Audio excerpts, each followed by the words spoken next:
کہا تم جو میرے قتل پہ آمادہ ہو، اتنا بتا دو کیا میں نے تم میں سے کسی پر کوئی ظلم ڈھایا ہے؟ کیا تم میں سے کسی کو کوئی اذیت دی ہے؟ کیا کسی کا کوئی حق کھایا ہے؟ کسی کے پاس کوئی جواب نہ تھا، ہاں فقط ایک جواب دیتے تھے، بغضاً لأبی، یہ آپ کے بابا کا بغض ہے جس کا انتقام ہم آپ سے لینے کے لیے آئے ہیں۔ کربلا میں میرے مولا کو حصار میں لے لیا اور ایسے ظلم ڈھائے گئے کہ آپ تو سنتے ہیں تو آنکھوں سے آنسو بند نہیں ہوتے۔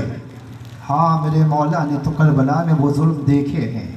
ہاں عزیزان محترم، ایسی مصیبتیں میرے مولا حسین نے دیکھی ہیں کہ دیکھیے آج اگر کسی کے گھر میں کوئی جنازہ ہو جاتا ہے نا تو انسانیت کا تقاضا یہ ہے کہ اگر وہ دشمن بھی ہے تو اس کے پاس جاتے ہیں، اس سے گلے لگاتے ہیں، اس سے محبت کا اظہار کرتے ہیں، تمہارا اپنا چلا گیا، تمہارا پیارا چلا گیا۔ اور پیارا جب کوئی بچھڑ جائے تو دل کو بڑی تکلیف ہوتی ہے، دل کو بڑا درد ہوتا ہے، انسان کے لیے وہ مرحلہ برداشت کرنا بڑا مشکل ہے۔